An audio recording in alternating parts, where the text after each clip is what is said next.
السلام عليكم ورحمة الله وبركاته. ازيكم عاملين ايه اجمل اخوات؟ وحشتوني كتير وجايلكم النهارده في فيديو حلو جدا بعد غيبة طويلة قوي. هنعمل حاجة سهلة وبسيطة جدا. يلا قبل اي حاجة نصلي على الرسول عليه الصلاة والسلام. لسه مشتركش معايا في القناة ينزل يشترك ونضغط لايك. اول حاجة في وصفة النهارده هنعمل اول حاجة السيرم بتاعها، اللي هي هتبقى عبارة عن كوباية سكر وكوباية مية.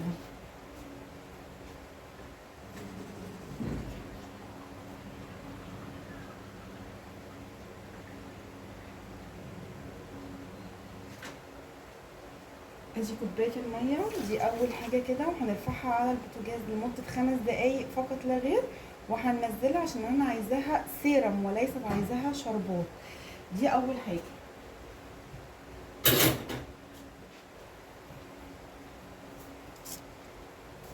تاني حاجه في وصفه النهارده اللي انا هجهز الخلاط بتاعي زي ما انتم شايفين معايا كده، وهجيب 3 حبات بيض وهننزل في الخلاط كده بيهم.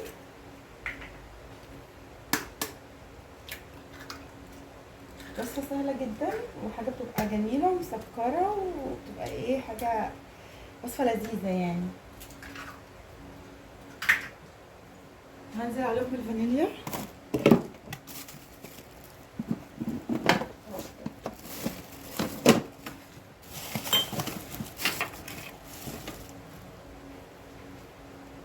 الفانيليا وهنزل عليهم بكوب من السكر بس مش كتير، يعني كوبايه كده صغيره عشان خاطر الوصفه تبقى ده. هرش عليها السيرم بتاع السكر، فهعمل كده زي ما انتم شايفين.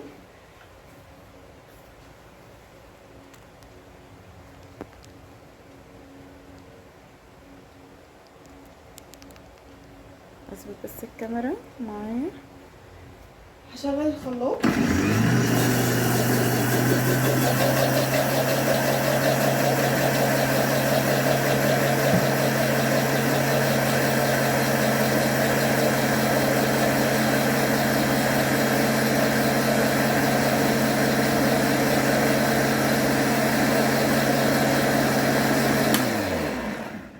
بكوبايه الا حاجات بسيطه كده، دي كوبايه صغيره ماشي.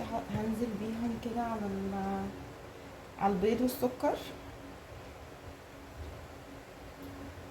نبدا نشغل تاني.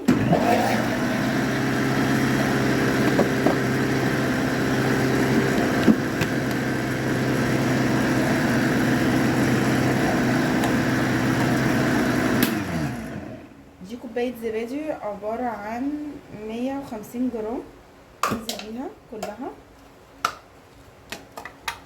شغال برضو تاني.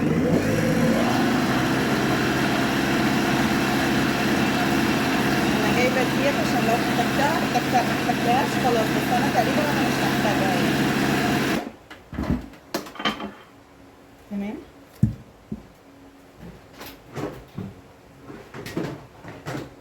هجيب بوله، مج بقى ناشف شويه.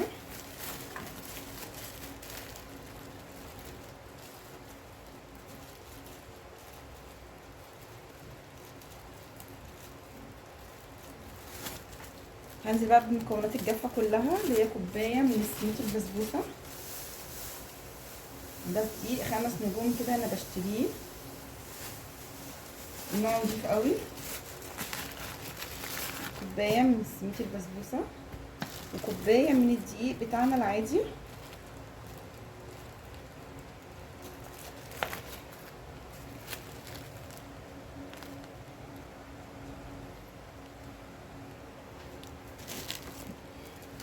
هنضيف كوبايه من الدقيق الابيض.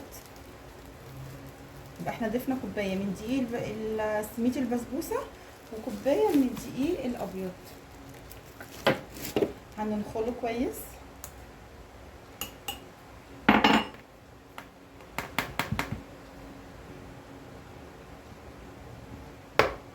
عشان الناس اللي ما بتعرفش تعمل الوصفه دي، كل خطوه مع بعض واحده واحده هي هتطلعي احلى وصفه من تحت ايديكي، تحفه يعني بتجيبيها بره بارقام من المحلات، لا احنا هنعملها في البيت باقل التكاليف.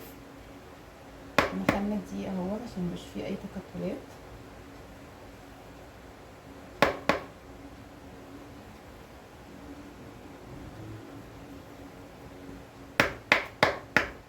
تمام. كيس كيك شيف،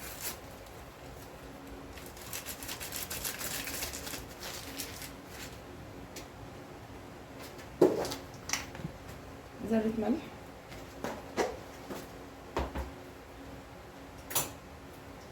اقلب بقى المكونات الجافة دي كلها مع بعض.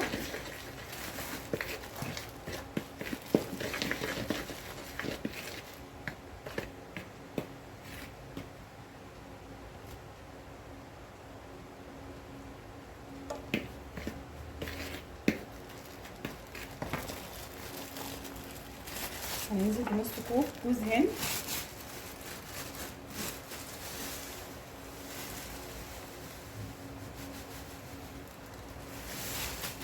نص الكوب ده اختياري، ممكن انت تحبيه في قلب الوصفه، او في ناس ما بتحبش جوز الهند في قلب الوصفه بترش على الوش. احنا هندخله في قلب الوصفه بتاعت النهارده، وكمان هنضيفه على الوش بتاعها.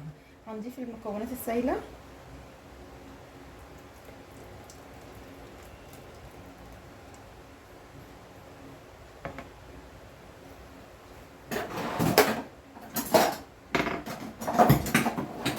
هننزل كل اللي في الخلاط. نجيب بقى المضرب بتاعنا، نعمل كل المكونات دي كده.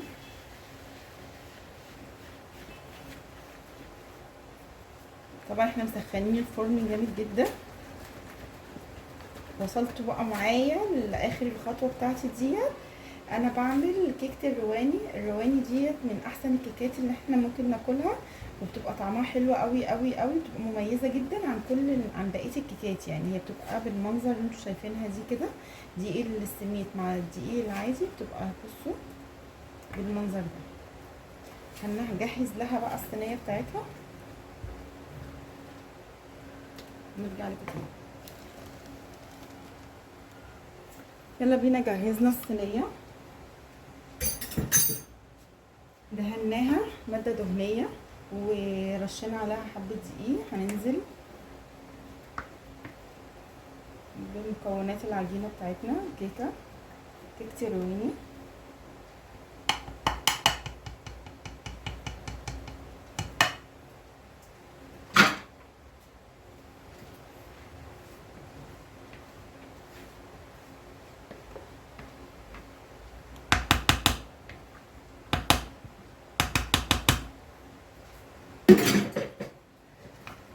تمام كده.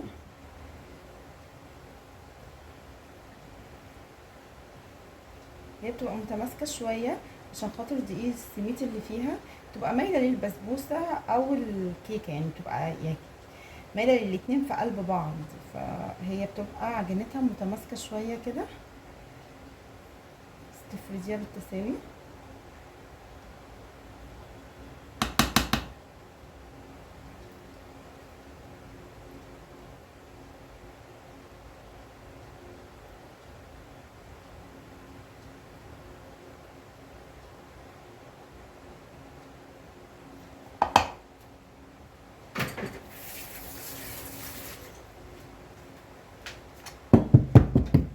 نهزها كده عشان تبقى متساويه.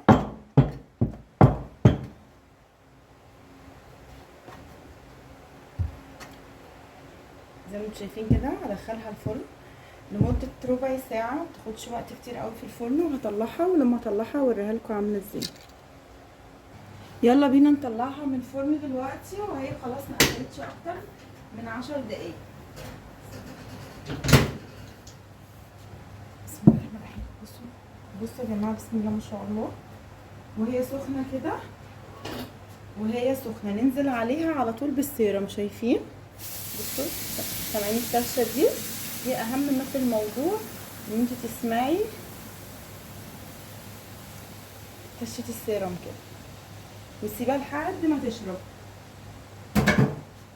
السيرم بتاعها عبارة عن كوباية سكر وكوباية من المية، وبيتحط على النار لمدة ما بيقعدش كتير خالص خالص خالص، ما بيقعدش اكتر من يا دوبك يغلي مرة في اتنين، خلاص بطفي عليه زي السيرم بتاع البسبوسة بالظبط. بصوا انا طبعا هسيبها لحد ما تتشرب خالص، تشرب كل السيرم ده، واوريها لكم بقى بعد كده الشكل النهائي بتاعها عامل ازاي. كل ده هيتشرب دلوقتي. بصوا بتتشرب يعني، بصوا شايفين معايا، شايفين سخنة.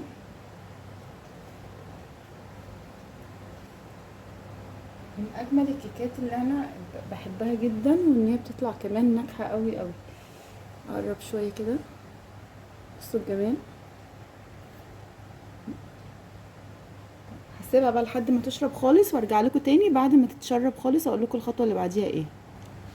بصوا يا جماعه، بصوا يا اخواتي الحلوين، دي اتشربت اهيت زي ما انتم شايفين، ما بقاش فيها خالص شربات. ممكن بقى ايه الخطوه دي بتبقى خطوه اختياريه، اللي انا ممكن اضيف على وشها حبه جوز هند كده زي ما انتم شايفين، وهي سخنه، فالجوز الهند هيلزق في السيرم، هتبقى طعمها حلو. اللي مش حابب الخطوه دي براحته، يعني دي خطوه قلت اختياريه وليست ان انت يعني من ان انت تبقى اساسيه يعني. بس هي بقى هتلزق في قلب السيرم بتاعها، وتتساب لحد ما تبرد خالص، ونقطعها ونوريها لكم الشكل النهائي بتاعها عامل ازاي. ودي الشكل النهائي كيكه الرواني.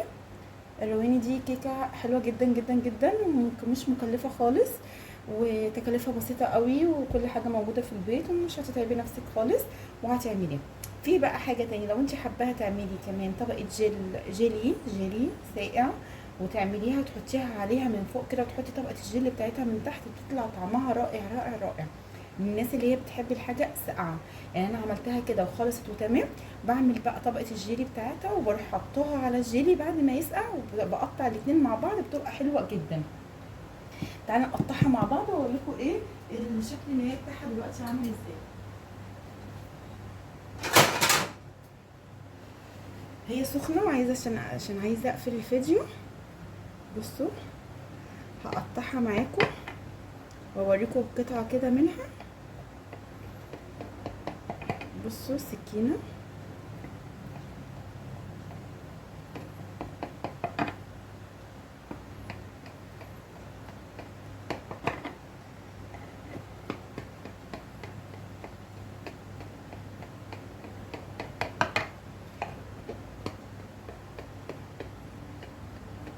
وكلها بص سوا واحد، يعني السمك بتاعها كله سوا واحد، يعني ولا في حته عاليه ولا في حته واطيه ولا اي حاجه.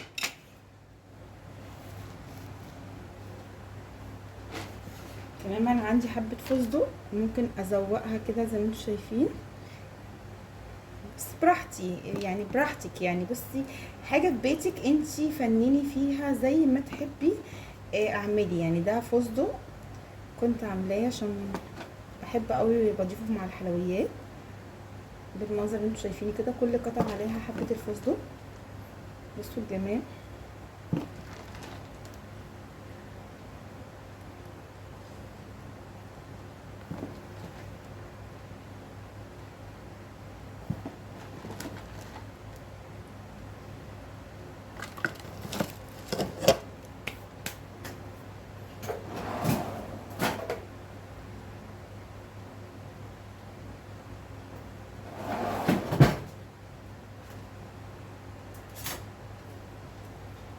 نشيل بقى اول قطعه. بسم الله الرحمن الرحيم. بسم الله ما شاء الله. سخنه ازاي.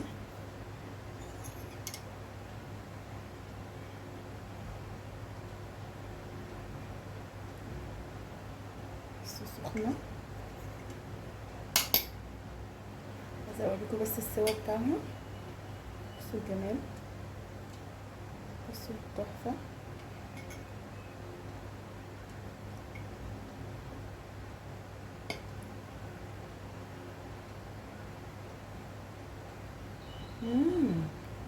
تحفه تحفه تحفه. مقدارها مظبوطه جدا جدا جدا ومش ناقصها اي حاجه. ولو عجبكم الفيديو متنسونيش في اللايك والاشتراك والمتابعه الكامله مع اللايك. اشوفكم يا رب في فيديو جديد ويكون الفيديو عجبكم ويكون خفيف عليكم. ويا رب اشوفكم في فيديو جديد يكون خفيف عليكم. يلا السلام عليكم.